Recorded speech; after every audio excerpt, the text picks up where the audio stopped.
Ժամանակով կատուն ճոն էր, շունն էլ գլխին գթակ չուներ, միայն, գիտեմ ոչ, որդի անց որդի, ճանկել էր մի գառան մորթի։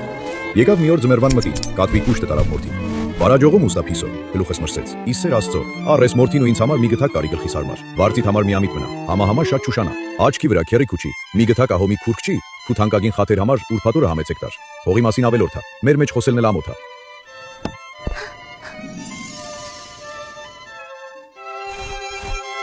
Ուրփաթորը քերի քուչին ուստից առաջ բացված կուճին թափթափ տալով ծանդրումեց, ուստա կատվի շեմքում կանգնեց։ Վահ, տնաշեն, չես թողանում մի շունչ քաշեն, հեշտ բան հոչի, հլա նոր եմ ծրծամ տվել, թե որ կարեմ։ Մինել եկավ, դարձյալ չկար, այս անգամը դիպան էր, էլ անպատիվ, անկարգ խոսքեր, էլ հին ու նոր, էլ հերնում էր, էլ գող փիսով, էլ քաչար շուն։ Բանը հասավ դիվանբաշում, շունը մինչև գնաց, եկավ, ուստա կատուն կոտրն ընկավ, գլուխն առավ ու մի գիշեր հայդե կորավ։ Էն օրվանից մինչև օրս էլ շունն էս բանը չի մոռացել, մտքում հլա դեռ պահում է, որտեղ կատվին պատահում է, վերա թրջում, վրա վազում, իրեն մորթին ետ ա ուզում։